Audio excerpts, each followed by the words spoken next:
Greetings, podcast listeners. This is Steve.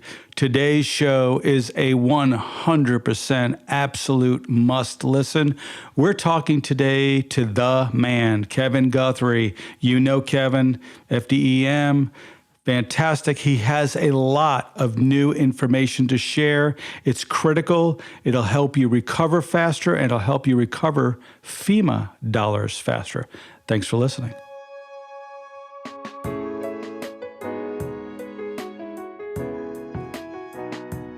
Greetings, I'm Steve Van Coor, and this is the Florida Public Powercast. It's a production of the Florida Municipal Electric Association. Each episode, we sit down with leaders and experts from Florida's public power communities, and we explore issues, innovations, and the people shaping our state's energy future. Today, if we ever had a guest for you guys that needs no introduction, but since this is an audio podcast, I guess we have to do the introduction. Kevin Guthrie, you all know who he is. He's the executive director of the Florida Division of Emergency Management, and each of us wakes up each day, and I know each of our listeners do so too, hoping, Kevin, we hope you never retire, because what you've done with the department has been nothing short of amazing, truly. Well, Steve, thanks for having me on today, and thanks for your kind words. I appreciate that. We appreciate you and all the work you do for the state. Let's real quick. We're hoping to release this in June. It's the beginning of hurricane season. What are you seeing out there? What are your models showing you? Yeah, so there's obviously, I had some clickbait this morning that somebody sent me that this is going to be the strongest El Nino that we've ever seen in like 250 years. Now, I don't know that in 1776 they were monitoring El Nino cycles. Probably not. Probably not. But somebody said that it's the strongest in the last 250 years. So. Here's what we do know. Strong El Nino cycles, what does that mean? It means increased wind shear into the Atlantic basin. So what I would say at this point in time is it's us getting a transatlantic hurricane that comes from the typical tropical wave off the coast of Africa, makes it all the way across the Atlantic basin, and then has some type of impact on Florida, whether that's East Coast or West Coast, is probably low. And I've seen some national studies on this. It's 10, 12, 14% capability of that happening. It's always a possibility. Things can happen. Wind shear reduces, blah, blah, blah. However, what is probably more likely, and the percentages go up to about 35, 40%, is when an El Nino cycle comes in, there will be more weather fronts that move west to east, traditional weather fronts that move west to east. They'll happen probably every 5 to 7, 5 to 9 days.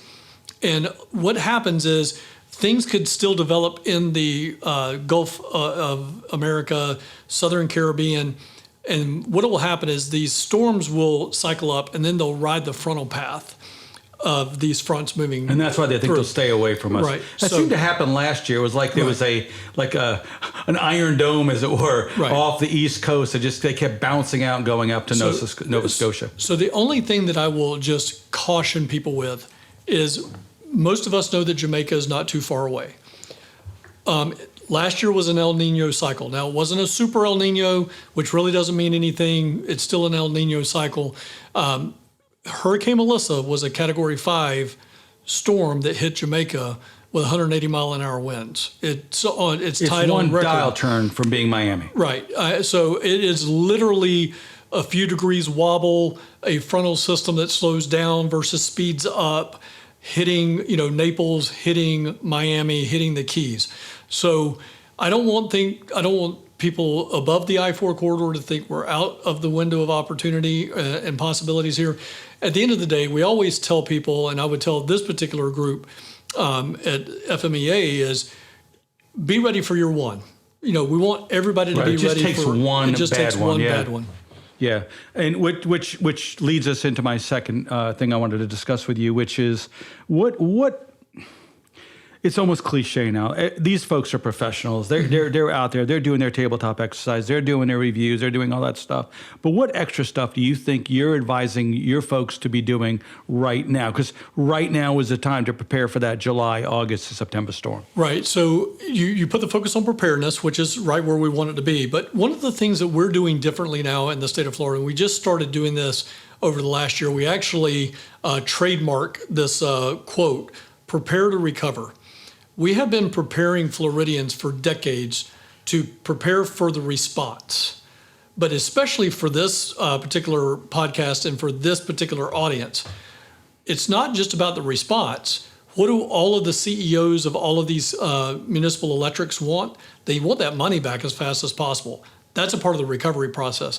So now what we're asking people to do is, okay, you've prepared to respond. And last year 2 years ago now, the year's starting to run together, but 2 years ago we put 52,000 electrical linemen and workers out in the field to restore the power. We got that power restored in 96 hours.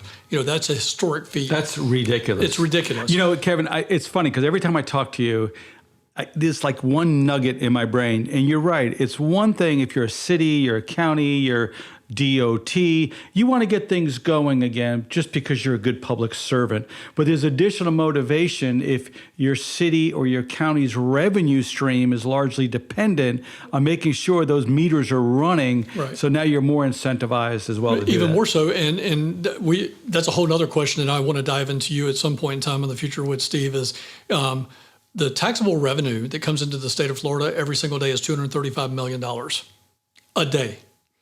So when we go and spend a couple of $100 million to get the power back on, well, there's the time value of money. Yeah. That we've never had a conversation on. So when say, for instance, legislatures and congressmen and senators and so on and so forth say, why are you spending that kind of money? Well, for every day that I don't spend that kind of money, the taxable revenue of the state of Florida, a portion of $235 million is not coming in. I love this, because everybody, you want to appeal to people's heartstrings in different ways. Some people want to, protect the baby seals or whatever, Right. And it's like, this is great because it's not only the right thing to do. It's not only for good public safety. It's not only for the comfort and convenience and quality of life, but it's also a very strong economic reason to get back up and running as quickly as possible. 100%. I mean, we don't have to go too far back in our history. I think it was 2017. Hurricane Hermine right here in Tallahassee, where the power was out for almost 2 weeks.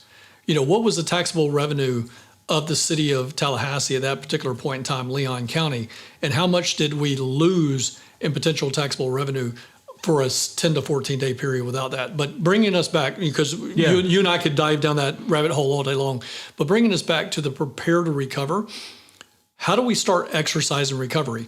When's the last time the Electric Association, the utility area, was actually exercising their recovery piece? We exercise going out and putting up poles and putting up transformers and all those things.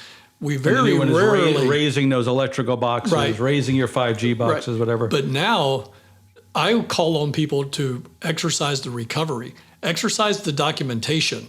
Train the documentation, prepare the documents in advance. What can we do ahead of time as we, the state of Florida, again, have trademarked, let's prepare to recover. So you're going to see a lot of stuff coming from us over the next year, 2 years. We're hopefully going to be announcing a couple of partnerships in the education sector here in the very, very near future, private sector as well. But how do we, as an industry, as both the emergency management industry, the electrical industry, continue to be prepared to respond, making sure that our line workers and all that can go out and do the job that they need to do. But then how can we help those line workers prepare to help us recover in documenting the things that we need to document to get those dollars back? So what does that look like? Are you saying like pre-fill out the forms, get things downloaded, get things already up, get your name, address, social security number, whatever? Yeah. Joking, but the preliminary information put in there now so you can be done quicker. You're 100% correct. I mean, for example, as a former police officer, I will tell you this. I guarantee you every electrical line worker knows the moment they go into overtime. As a police officer, I knew it was anything over 11.42 hours, which was 11 hours, 25 minutes. When I went to the 26 minute, that was my overtime start time. Well, I guarantee you that line worker knows that. Let him or her control that paperwork and get that paperwork accurate from their standpoint. So they know when they started on that day, they know the equipment they're using on that day, they know are they using crossbars, are they using, how many poles, where do those poles end up going? I guarantee you those guys and gals know that. So how can we then train them to put that on the paperwork? Now, in advance. In advance. I love that because we talk about, training exercises, reviews, tabletop exercises, live demonstrations, practice runs. And I could see if you're running a municipal utility, you call in all the line workers and you say, all right, everybody get your laptops out. Let's start pre-filling out a lot of these forms, put them in a special folder called Hurricane Season 2026. And then the moment we're done, you're out there, we get these things done so you can turn that money around quicker. Yeah, 100%. And I'll give this particular industry another little nugget. FEMA will not pay to stage equipment. We've got to stop staging equipment. What we are doing is we are protecting critical infrastructure. If you put protected critical infrastructure on that paperwork and say this line crew is there in this place to protect critical infrastructure, that gets covered by the federal dime all day long. So you put in there it's not simply just filling this stuff out, filling it out correctly so you get reimbursed. That's correct. So if anybody hears anything I say today, stop putting staging on your paperwork. But we can actually protect critical infrastructure, and that's what we're doing. One of the other things I'm often amazed about when we talk is you say these things, as though they're important, but what you just offered to them is literally millions of dollars of reimbursements. That's correct. So let's make sure we repeat that. Don't put, we're staged, we loaded them up here because we're protecting critical infrastructure. For that, you'll be reimbursed. That is correct. Almost 3 years ago, you instituted a new program called F-ROC. That's not a rock and roll band. No, it is not. The Florida band, they play heavy metal. Tell us a little bit about what F-ROC is and how it's emerging, and give me a little bit of update on how it's evolving. Yeah, so... what does it stand for? F-ROC stands for Florida's Recovery Obligation Calculation. Did you come up with that name? I had a hand in it. Not all of it, but a hand in it. But what we were trying to do is, again, make recovery proactive. I've been doing this now, Steve, 37 years, and wait, did you say 47? 37. Okay, 37. I'm not quite that old. You're not as old as me. I know. Okay. 37 years. I started doing public safety when I was 18 years old, just shy of my 19th birthday, and then I've specifically been in emergency management for about 15 years now.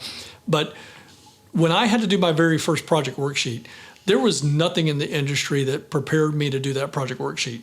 There was not a class. There was not an exercise. There was nothing. It was like go to the FEMA website, download the Excel spreadsheet, and start filling in the blanks. And I found out very quickly there was nothing that prepared the person in the field to capture the information and the data to make the people that are in the back office, like I was at the time, successful in completing the project worksheets and getting those things submitted and getting them submitted in a timely manner. So what we did is we wanted to be proactive in recovery. How do we take the top de-obligations, which are number one de-obligation for all categories of work, is documentation. So we started working on documentation. So Florida's recovery obligation centers around a couple of principles. Standardization of our documents, standardization of our policies, procurement, procedures. So we focus on those things: documentation, policies, procedures, and procurement. If we can fix those things before a disaster ever happens and get people on the right pathway and train them, educate them, we will give them credit to managing their risk in a disaster. So what all that really means is, I like to say this in layman's terms, this is where Credit Karma meets your IRS Intuit TurboTax. So you'll put in information, you'll see where you're weak. We ask you to go fix the things that you're weak on. Give me an example of somebody's weak on something. So especially for this community here, if your pay policy says that you'll only get reimbursed overtime if the federal government declares a federal disaster declaration, that is going to get de-obligated 100% of the time. Because you cannot have, in the Public Assistance Policy Procedure Guide, you cannot have something that is contingent upon federal action. It has to be, that's your policy. Whether you do it on a blue sky day or a gray sky day, it's got to be the same policy. So you can't have different policies for when there's a declared emergency. You cannot. You have to. So in other words, if somebody's going to get paid overtime, they have to get paid overtime, whether they're if they get paid Oh, overtime, so you don't say, anyway, once we declare a 44 hours. disaster, you get double time as opposed to time and a half. No. That doesn't count. That does not count. Okay, so you need to know these things in order to do the Exactly. forms correctly. So when you look at the policy piece of it, we can look at those things and say, hey guys, you can't have this. You need to have the same overtime policy that you do on a day-to-day basis. So your team, the city of Newberry, on the city of Boynton Beach, your team will review, or obviously a municipal electric authority, your team will review the paperwork to make sure. So, for example, you didn't fill in staging, you filled in protecting critical assets. And so you'll help them on the front end fill out the paperwork correctly, get that locked in so they can get properly reimbursed. So what we want to do is, especially in this policy, procedure, and procurement verticals, we want to get that locked in. Those are all things that we can do today. So just procurement would be we, like for your debris removal company, make sure they were procured properly. Like exactly, that's exactly it. You know, a lot of our electric companies utilize, Asplund and some other tree removal services to cut back the debris so that they can get in there and get the wires out of the debris. Right. We want to procure that and look at the procurement ahead of the disaster so that we've got all of that stuff shelf ready to go. You put it out, you get your quotes back, and you can start moving forward. And then we know that was procured properly, therefore it won't be a subject of a de-obligation down the road. We want to do that all now, what we call left of boom, left of the disaster, before that ever happens. Do other states hate us for this? No, they want. Because I'm telling thinking, us because we're all competing for the same FEMA dollars, right? Right. And if you guys got your act together so much better, Walton Beach, Steenhatchee, they're going to get reimbursed quicker 100%. because they went through your F-ROC program. If I'm Mississippi, I'm Louisiana, I'm like, I want to do that. Yeah. But I'm mad at you in the meantime, by the way. And you can be mad at me. That fourth thing, the documentation piece, especially like the timesheets and things like that, what we did is we actually wrote all of our documentation in conjunction with FEMA, and FEMA now recognizes us as the national gold standard and has adopted for approval all of our forms. So if you can imagine tens of thousands of forms coming into the central processing center somewhere in the United States for FEMA, and if it's got the F-ROC logo on it and it's F-ROC approved, it goes to the top of the list. Everybody else shuffles Kevin, down. this is why the other states hate you. This is why they hate us. But again, it's also copy paste. You know, Governor DeSantis says that all the time. All I got to do is look at some other state and see what they're doing wrong, and then I do the opposite. No, you know what it feels like to me? It It feels like there's like 5,000 staffers, like you said, somewhere hidden in a bunker. They're at the CRC, the Consolidated Resource Center. That's what we call it. And it sounds to me like they're sitting there waiting to get these forms so they could say, oops, sorry. And your job is to teach the municipal electrics and other governmental entities how to get through that system up there so that the money flows quicker. And I bet you FEMA does love that, because I got to believe if I'm working there, I want to say yes. But I've got to adhere to the rules, and if I get proper paperwork, and you're right, if it comes through with an F-ROC logo on it, they're looking and goes, I know these guys got it right. So this is going to be a lot easier. And frankly, don't fight City Hall. If you can slide this thing, what's the old expression, get the rat through the snake, you can do it quicker, you get your money back quicker. You do. And so you asked in the beginning of that question, so that's where we've been for the last 2 to 3 years. Where are we evolving to? So we focused on Category A, debris removal, Category B, emergency protective measures. We are right now working on the utility sector, Category, I think it's F. We are now working on, okay, how do we take this same thing that we've done for emergency protective measures, which is the overtime and the things of that nature, the debris piece of it, and we now actually go into permanent work, utility work. So this is something that, of course, we're doing that in conjunction with FMEA. They are a partner with us on this. The federal government's a partner with us on this. So we are now developing the Category F utility work, and that's not just to electric utility, but it's also to water control utilities as well.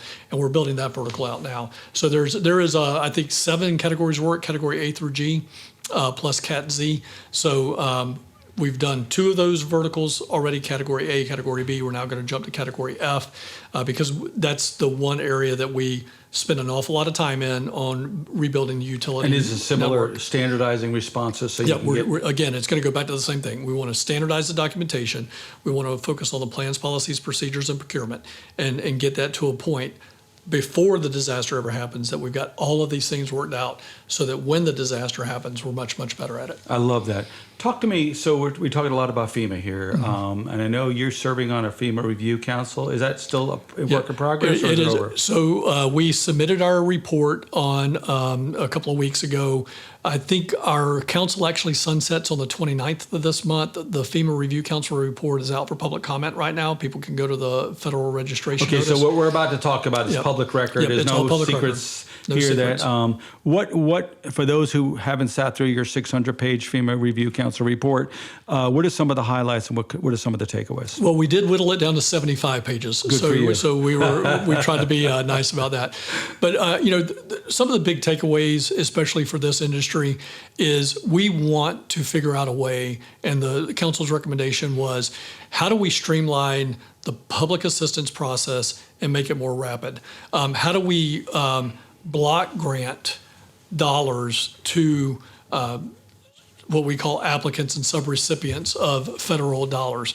So this is going to be naturally, because if you look at the FEMA Review Council, we talk about activities that people can do proactively to reduce their risk and increase their score. Well, that's F-ROC at the end of the day. So somebody may or may not have had a little bit of influence on that. So to that end, we see a natural intersection point if we can get Congress to sign off on the block grant methodology. And what we're talking about doing there is, for example, think X and Y axis here. If on the X axis I've got the population of Florida all the way up to 23.5 million people, on the Y axis I've got the significance or the degree of intensity of the peril, whether that's a tornado, a flood, a fire, or a hurricane. So I've got a Cat 4 hurricane that's going to impact 4 million people. There's a dollar amount associated with that. Steve, I can't tell you what that is today, but let's just say it's $2 billion. So FEMA says we're gonna give Florida $2 billion within 30 days. Well, that changes recovery immensely. So, and the obvious problem with block grants is when you loosen it up, you open up more opportunities for fraud. When you tighten it up, you reduce opportunities for speed, right? Right. That's the natural trade-off here. So the idea here would be, okay, you have a Cat 4, hit 6 counties. We're gonna send the state of Florida $2 billion, and you guys distribute it from there. We distribute it there, and then we take on the risk, we take on the management. And that's where F-ROC comes in, because we're already doing things that will help reduce the risk at the applicant or in this case, the municipal electric level. So each little itty bitty town, so we have 411 municipalities with 33 members of this, you have 67 counties. They're not all having to scrap and fight for themselves. You get it, and then you guys work with them directly. Yeah. We'll manage it, and we'll manage it based on their risk. Now, if there's a municipality that's done absolutely nothing to help manage their risk, then we're going to give them less money. It's not that we're going to have an allocation of money for that city or that county, but we're not going to. For example, Seminole County is probably one of our highest ranked counties in this case. Probably Jacksonville Electric Authority is probably our highest rate. You have to do an electric. FMEA shout out, do you? Yeah, I do. So I'm 99% sure that JEA is one of our highest ranked electrical components, and I think they're in the 50% range, 55% range. So what that really means is let's say that electric for JEA in a disaster, they're going to qualify for $100 million. In this block grant methodology, and if their score is a 55, I'm going to give them $55 million. No questions asked. I'm going to push them $55 million within the first 30 days of a disaster. That is going to change the way we do business immensely. I think of Fort Myers Beach. You're familiar with what happened there, that the cost of repair exceeded the city's budget. Right. And I remember talking to Chris Holly about it and saying, the state offered us a 1-year loan, and we said no, because it's going to take FEMA 3 years to get it, but we still won't be able to repay it. But this method eliminates that problem, right? Because they get scored, they get the money, they can make the repairs. There's no big loan, and will that because one of the things that I think the Trump administration saw when they came to FEMA, a very large, their words, bloated bureaucracy that's slow moving. Is this one idea that will help? I mean, it's truly a DOGE idea, right? I mean, it would limit the number of people necessary to do that, right? Right. Streamline it, speed it up, make it more efficient. So one of the things that we've been arguing for in this industry for not just this administration, not the DeSantis administration, but probably in this industry for the last 15, 20 years is give the money, give the ability to the states to go and do, give the ability to local governments to go and do. Just as an example right now, if I give any city, any municipal electric in this state more than $1 million, they have to do something called a single file audit. So if you get more than $1 million, you got to have that project audited. Well, most of these grants that we give out after a disaster, you're going to have to is more than $1 million. You're all going to have to be audited. So they're doing an audit. In the FEMA state agreement, the agreement between the federal government and the state of Florida, I have to audit 100% of all funding allocated to the state of Florida. Well, that's now 2 audits. And then when we close the disaster out and we say, FEMA, we're done and here's our audit, we're good, FEMA's going to go and audit it again. We're paying 3 times for all projects to be audited on the same $1 million audit. Now, here's what is really going to make people driving down the road probably want to run off the road. So please don't do that.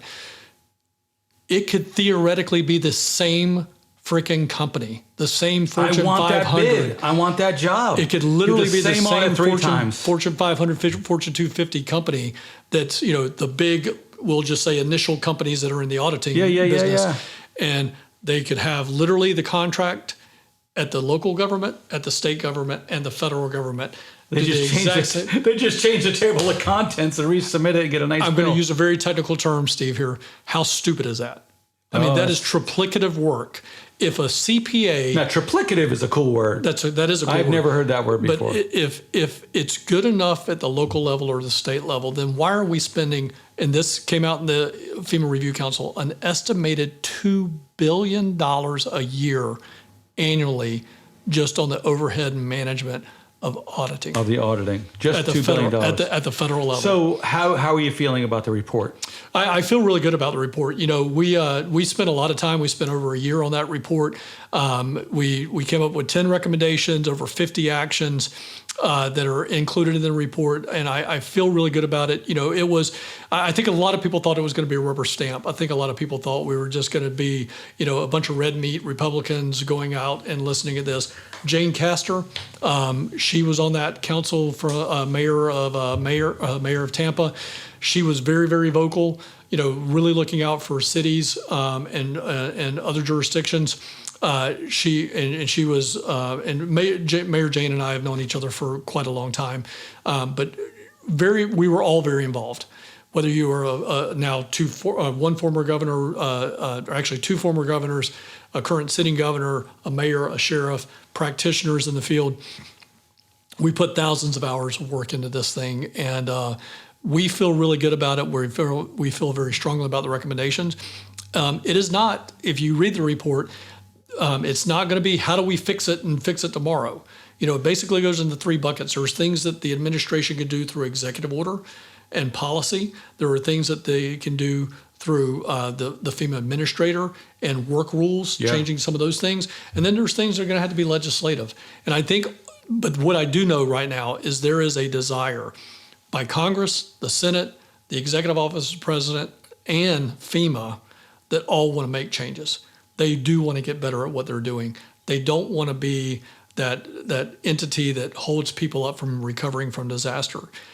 They want to be the entity that is a good partner. So I'm highly confident that. What role did you play on the council? So I was the Response and Recovery Committee co-chair, and then I was also involved in the actual report writing. I didn't chair that committee. That was actually chaired by Governor Bryant and Chairman Whatley. But I was heavily involved in the writing of it. I was the co-chair for the Response and Recovery Committee. I think I did 20-something actual meetings and listening sessions with individuals from Puerto Rico all the way to Vermont, all the way over to Wyoming and back down to Los Angeles. What a great experience. And everything in between. You know, Kevin, I'm in the middle of reading James Madison's biography right now, and one of the main reasons he was the chief architect of our Constitution, he came early, he was the most prepared, and he had spent the most time studying it, and he had the most experience in understanding the formation of government with the Virginia Plan. And I'm sort of envisioning you were like the James Madison of the Review Council, because I know how prepared you had to be going into this thing. I mean, listen, I get it. Someone's a governor of a state, a hurricane state. They're probably very smart. They're probably very compassionate. They're very, very understanding of it. But you've been mired in the detail, as you said, for 37 years. So you were probably, I'm guessing you were one of the top prepared people. I was, and I will give credit where credit's due. Myself, Bob Fenton from California, the FEMA Region 9 administrator, and Nim Kidd from Texas. You know, there's a lot of, there was also one other programmatic response and recovery, which was Mark Cooper. But certainly myself, Nim, and Bob were heavily involved in a lot of the writing of this. So one report. could be the Gouverneur Morris, one could be the John J. Okay, very good. I'll take James. I'll take James Madison without a doubt. You take James Madison, although he was sickly and tiny, and he was, you know, well, he bounced back and forth. You've been pretty stable and pretty steady, so we'll give you Gouverneur Morris or Jordan. Mr. Mason was pretty strong there too. Hey, FEMA, I mean FMEA. It just dawned on me. FEMA and FMEA. I do that a lot. What, in light of some of the potential changes coming down, is there anything these members can be doing today to prepare for some of these changes? Yeah, so I would say right now, start figuring out what it is that you can do. Start figuring out what is it you can't do. You know, just like I service 67 counties, 411 cities.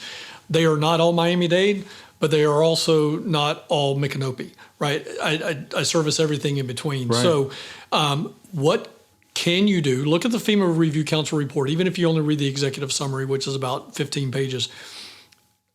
Ask yourself, not just for your guys and gals that are actually out there doing the work.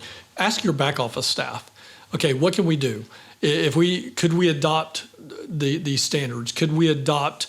Could we do procurements? Can we go and do these pre-disaster, multi-year, what we call at the division contingency contracts?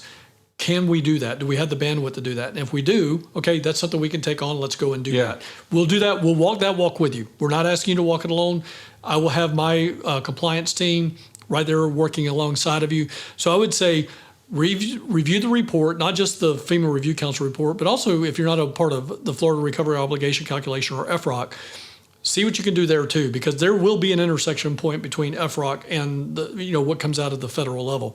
So see what you can do, evaluate what you can do, and then give us a call at the division and we'll work with you. You jumped past where I was headed, but it sounds like you have a lot of confidence that this report, a lot of it's going to be implemented. I do. I think, again, and the reason I say that, Steve, is there is an overwhelming desire.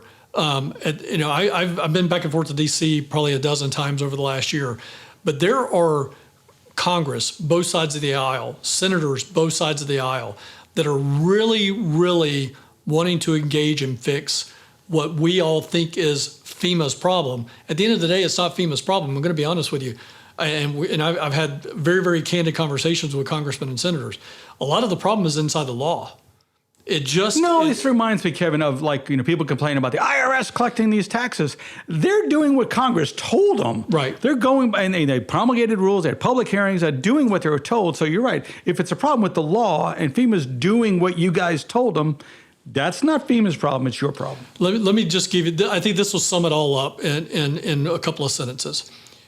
The number of congressional and Senate oversights on FEMA, which is one of the smallest agencies per capita in the federal government, 42 oversight committees between the Senate and Congress.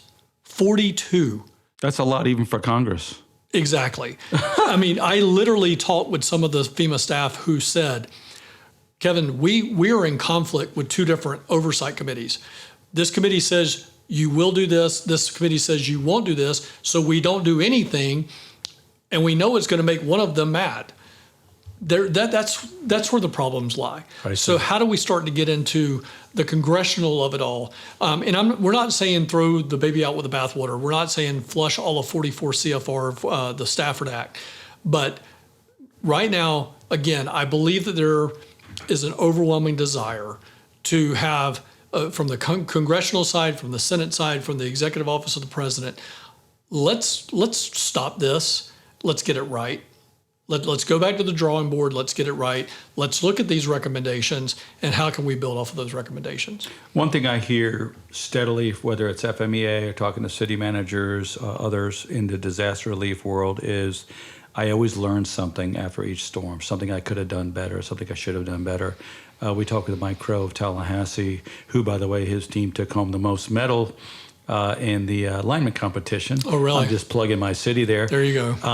But I said, what did you learn? And he said, Steve, after 5 days of a recovery on the tornado, I let once we were fully up and running, I'd let the mutual aid folks go. And then, I come at the office and I'm looking at people with vacant eyes. They've been working 18, 19 hours a day for 5 straight days. I should have held on to them one more day, let people go home and get some sleep to feather 100%. Them back in. What does Kevin Guthrie learn last cycle that you want to share? So you kind of segue to it and you didn't even try to. One of the things that we have got to learn, and of course, because Tallahassee has been in the throes of this this Gulf hurricane cycle since all the way back to Hurricane Hermine in 2017. What I've taken away is we can't forget about our employees, just to what you were just talking about there. And I think that is so critically important.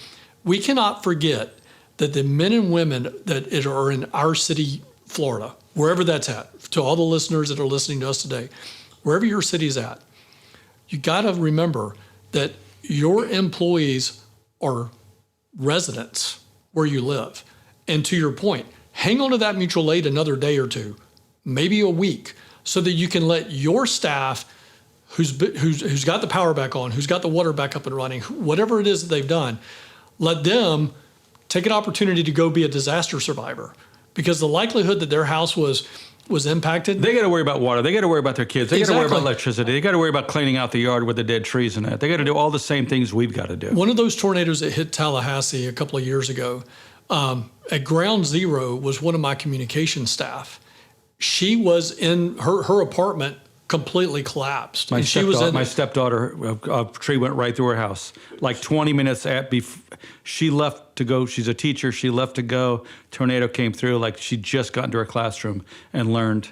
Tree went through her house. So yeah. So my communications person, who usually works digital media, is now going into first responder emergency management mode. She's like, okay, nothing's wrong, nothing's broke, I'm good. Now let me start checking on my neighbors. And then let me get into the rest of the apartment complex, and let me start taking command and control and bringing order to chaos. It wasn't for days that we could let her go, and her name was Mary, or is Mary. Mary, you've done great. Now go take care of you. Go take care of your house. Go take care of getting into something else. Yeah. But so we have got to take care. As we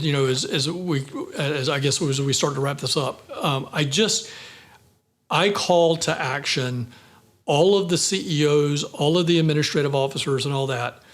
Don't forget about your employees that are disaster survivors.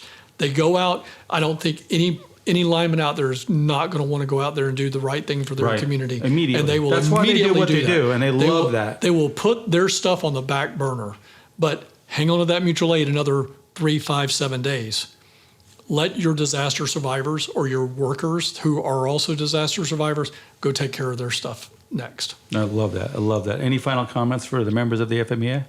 I would say it's hurricane season. We're in the middle of wildfire season right now, but it is it is hurricane season. We want you to be prepared. Make sure all those things that we just wrapped up with.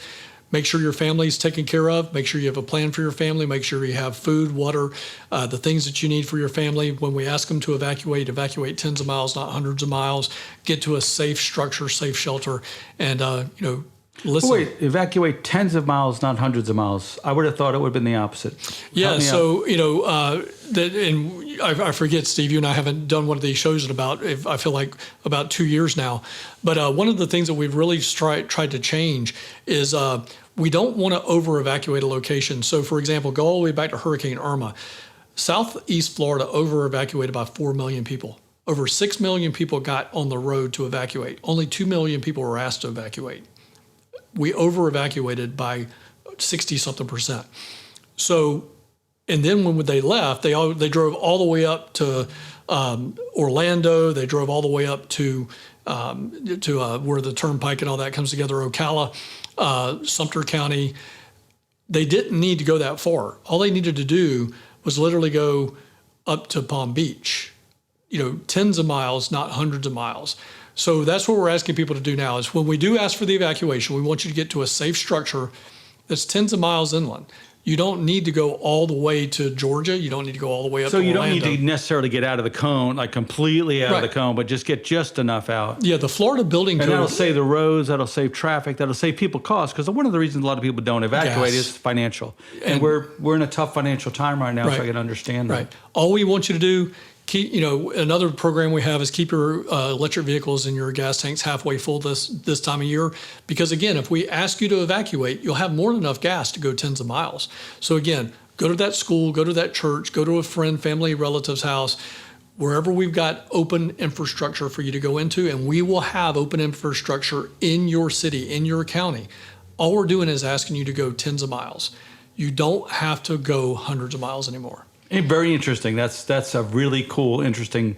I would have thought the exact opposite. I remember Hurricane Kate. We went all the way to Jacksonville, stay with my brother. Yeah, that's our generation. We could have gone to Madison. Yeah, could have gone to Madison. Excellent. Well, Kevin, I really appreciate this. You're a great public service, and I'm so glad you're doing what you do because you keep every year you just make it a little better, and. But thank you. Steve, I appreciate the opportunity. I always enjoy doing these things with you. I think this is, to your point, 3, 4, 5 that we've done now. So I really do appreciate it. We're growing old together, my friend. We are. Folks, this is Steve Van Coor, and you've been listening to the Florida Public Powercast, brought to you by the Florida Municipal Electric Association, your statewide voice for public power. Thank you so much for joining us.